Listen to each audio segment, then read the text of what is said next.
Hello guys, welcome to my channel. This is Keshav Sharma. और आज जैसा कि आप टाइटल और थंबनेल देखकर पहचान गए होंगे कि आज किस बारे में बात होने वाली है। आज बात होने वाली है XUV 3XO AX7 petrol automatic मैंने क्यों चूज़ की और गाड़ियों को क्यों रिजेक्ट किया, जो भी मैंने सर्च के दौरान देखी थी। तो सीधे टॉपिक पे आते हैं। सबसे पहले मैंने देखी थी मारुति की ब्रेजा। ब्रेजा गाड़ी काफ़ी अच्छी है, नो डाउट। काफ़ी लोग खरीद रहे हैं ब्रेजा को, एंड वही एक रीज़न भी था कि ब्रेजा को रिजेक्ट करने का जो मेजर रीज़न था वो एक तो मारुति का प्रोडक्ट था। तो चाहे वो 4 स्टार सेफ्टी रेटिंग्स वगैरह सब कुछ लेके आता है, बट उतना सेफ्टी वाइज कंसर्न मेरे दिमाग में वो बिठा नहीं पाया। दूसरा, उतना प्रीमियम इंटीरियर्स उस गाड़ी में प्रोवाइड नहीं होते जितने प्रीमियम इसमें मिल जाते हैं। मतलब कंपैरिजन अगर रखा जाए तो इसके इंटीरियर्स ज़्यादा प्रीमियम आपको देखने को मिल जाते हैं। दूसरी चीज़, स्पेस वाइज गाड़ी में काफ़ी प्रॉब्लम्स थी।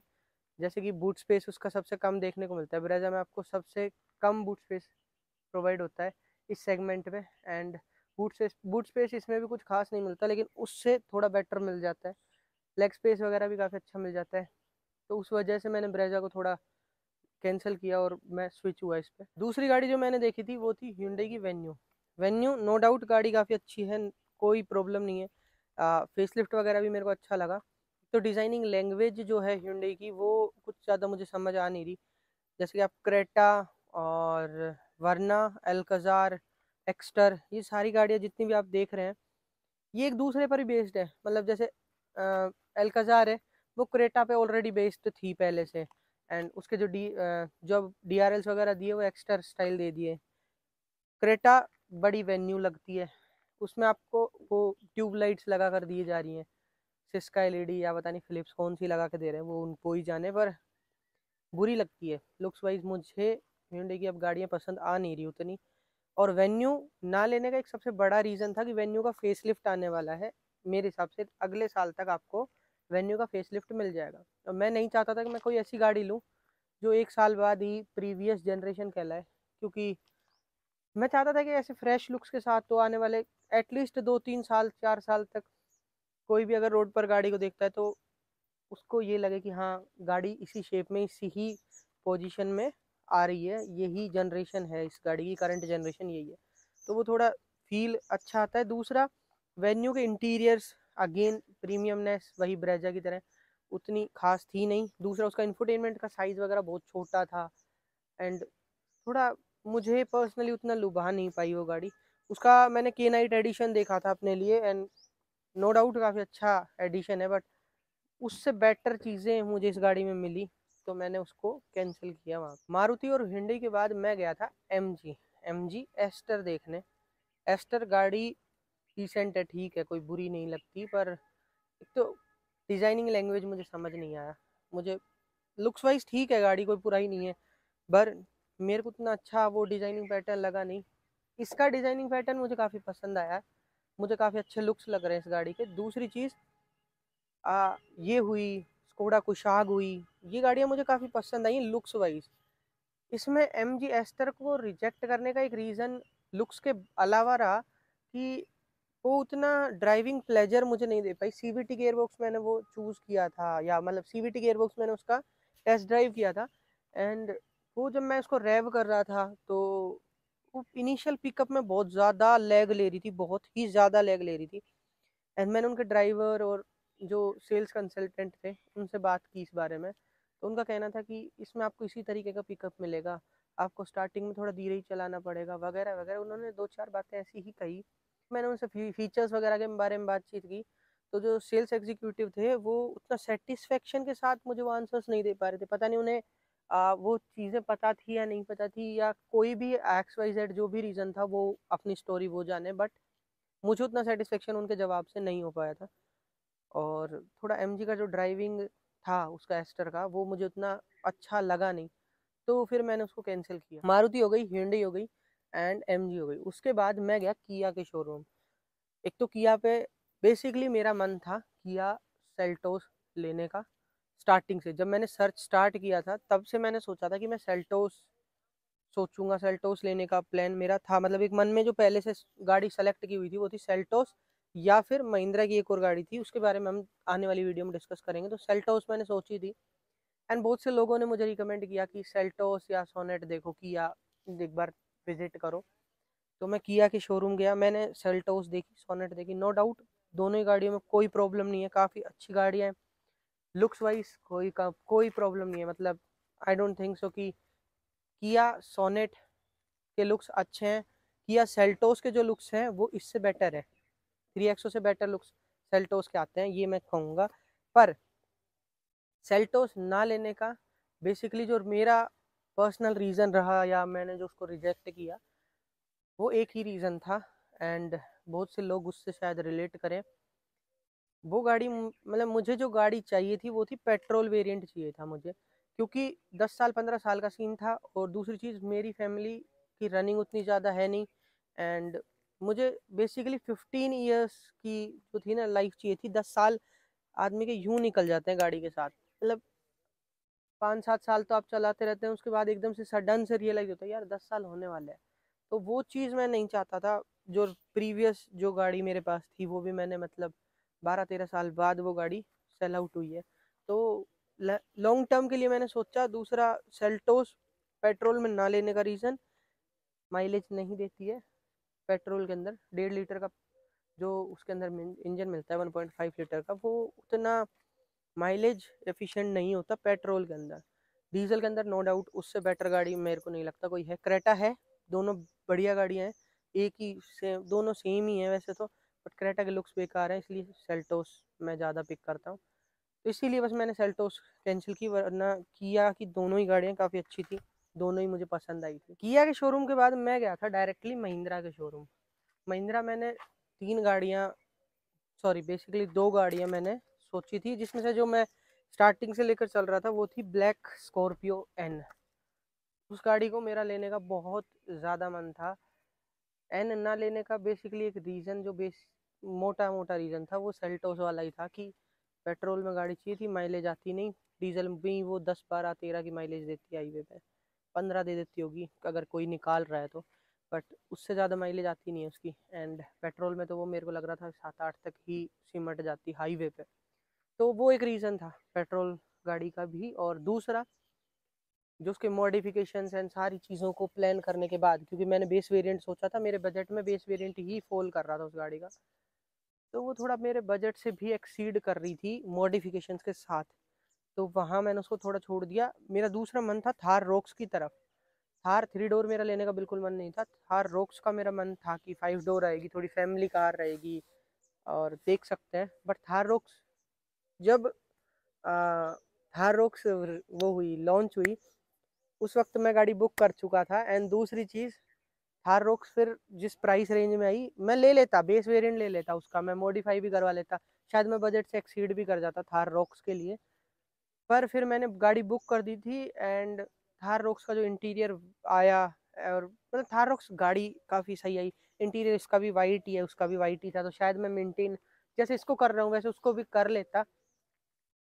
पर मैंने फिर थार रॉक्स छोड़ दी कि मैंने बुक करवा रखी है, थार रॉक्स पे वेटिंग बहुत आती, तो इसलिए मैं फिर 3XO पे मैंने देखी। 3XO पहली बार जब मैं इसका रिव्यू करने गया था महिंद्रा में। दूसरी बार मैंने उसके बाद दूसरी बार जब गाड़ी विजिट तभी की थी जब मैं थार रॉक्स और स्कॉर्पियन कैंसिल हो गई थी और मैंने ये गाड़ी देखी। मुझे गाड़ी काफ़ी पसंद आई, features wise, segment wise, price wise, सब कुछ बढ़िया था। 2 इंसिडेंट अजीब से हैं महिंद्रा के, जो कि अलग वीडियो में डिस्कस करेंगे महिंद्रा की साइड का क्या एक्सपीरियंस रहा मेरे साथ वो चीज़। पर गाड़ी मुझे पसंद आई तो मैंने ये गाड़ी पिक की। मैंने इसको मैनुअल में बुक किया था वैसे, बट मैनुअल मुझे वेटिंग के चलते मिल नहीं पाई, तो फिर मैंने ऑटोमेटिक जो मेरे को मिल रही थी थोड़ा पहले, तो मैंने ऑटोमेटिक चूज़ कर लिया।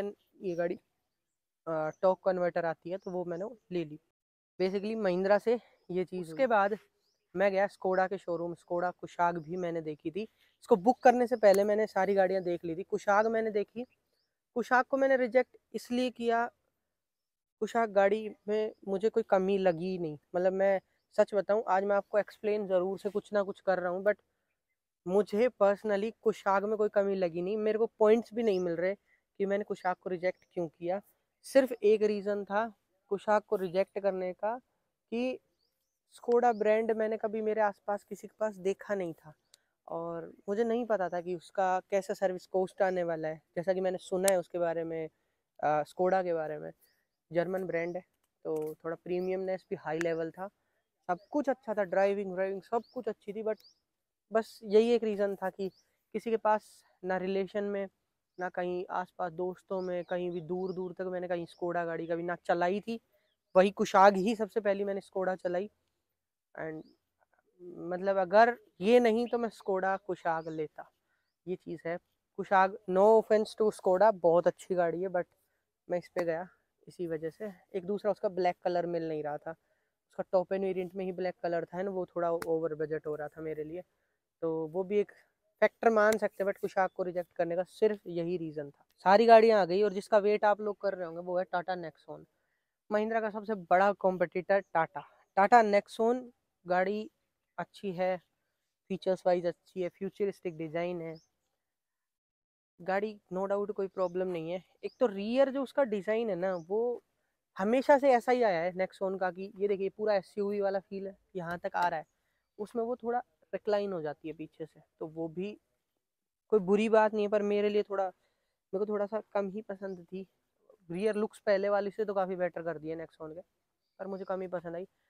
स्पेस वाइज नहीं अच्छी थी। दूसरा, सेल्स एग्जीक्यूटिव और मेरा प्रीवियस जो भी टाटा के साथ रहा है, जितना भी कांटेक्ट रहा है, चाहे वो मैंने एक दो गाड़ियों के चलते रहा हो, मेरे दो रिलेटिव्स के पास टाटा पंच है, एंड दोनों ही गाड़ी से खुश हैं, लेकिन गाड़ी की सर्विस से खुश नहीं है, टाटा से खुश नहीं है। तो वो चीज़ें थोड़ा करती हैं कि चाहे आप 7 लाख की गाड़ी लो, चाहे 15 लाख की लो, चाहे 20, हर एक कस्टमर आपके लिए कस्टमर है और कस्टमर इज़ गुड।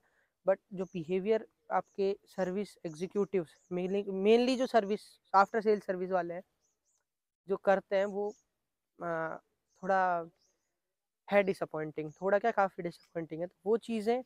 एंड दूसरा, उनका डिज़ाइनिंग लैंग्वेज, वही Hyundai वाली बात आ जाती है, लेकिन डिज़ाइनिंग काफ़ी अच्छी है, कोई बुराई नहीं है, बट सब कुछ नेक्सॉन पर बेस्ड है। जैसे उसमें वेन्यू पर बेस्ड है, वैसे उसमें नेक्सॉन पर बेस्ड है। Tata Harrier, Tata Curvv, Tata Safari, Tata Punch EV and Tata Nexon, पांचों के लुक्स फ्रंट से सेम है, सिमिलर है, मतलब सेम तो नहीं कहूँगा पर सिमिलर है। कुछ कुछ चेंजेस कर दिए, जैसे पंच ईवी में थोड़ा सा चेंज कर दिया, सफारी में कुछ चेंज कर दिया, वो चीज़ है। इंजन वाइज उतना रिलायबल टाटा है नहीं, कि हम आए दिन सुनते रहते हैं टाटा के लोगों ने 2-2 दिन गाड़ियाँ रखी हैं और फिर सर्विस सेंटर भेज दी हैं क्योंकि प्रॉब्लम्स आ रही हैं गाड़ियों में। उन्होंने फ्यूचरिस्टिक चीज़ें घुसा दी गाड़ी में, पर उनको रिपेयर करना नहीं आ रहा, बहुत से मैकेनिक्स उनके रिपेयर नहीं कर पा रहे, तो वो चीज़ें सुनने में देखने में बुरी लगती है ना, उसकी वजह से टाटा नेक्सॉन मैंने रिजेक्ट कर दी। गाड़ी बहुत अच्छी थी, पिकअप बहुत अच्छा था गाड़ी का, ड्राइव ड्राइव सब कुछ।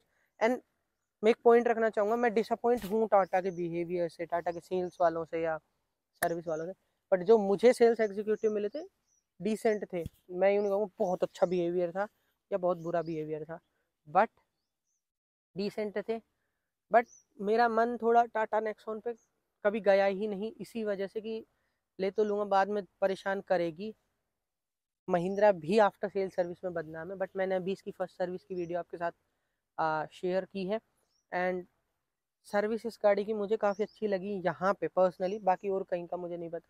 बिहेवियर काफ़ी अच्छा लगा लोगों का, एंड मुझे कोई रिग्रेट है नहीं कि मैंने महिंद्रा चूज़ की एंड 3XO चूज़ की इस चीज़ का, वो भी ऑटोमेटिक में। ऑटोमेटिक से भी मैं खुश हूँ फ़िलहाल, थोड़ा मैनुअल का मज़ा मिस कर रहा हूँ, बट ऑटोमेटिक से भी मैं खुश हूँ।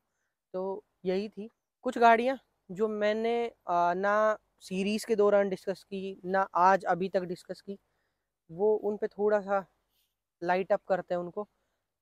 ग्रैंड विटारा, मारुति की फ्रोनेक्स जो भी आप बोलते हैं, हाई राइडर और टेजर, वो तो हैं ही वो दोनों। hyundai की क्रेटा, रेनो की काइगर, तो ये गाड़ियाँ मैंने देखी थी, पर मैंने आपके साथ डिस्कस उतना अच्छे से किया नहीं। ग्रैंड विटारा रिजेक्ट करने का मेरा रीज़न रहा कि मेरे एक फ्रेंड के पास है, उनके पास पुश स्टार्ट बटन में काफ़ी प्रॉब्लम्स हैं, काफ़ी बार सर्विस सेंटर जा चुके हैं, ठीक हो जाती है, कुछ टाइम चलती है, बाद में वापस सेम इशू आ जाता है, तो वो चीज़ें थी, तो वो थोड़ा नेगलेक्ट की मैंने इस वजह से उस गाड़ी को। फ्रोंक्स तो मैं गाड़ी ही नहीं समझ पा रहा कि वो गाड़ी है या नहीं है, या बाइक है, स्कूटर है, क्या है, समझ ही नहीं आ रहा। मतलब बेसिकली बलेनो का स्ट्रेच वर्जन है फ्रोंक्स, फ्रोनेक्स, फ्रोंक्स जो भी है।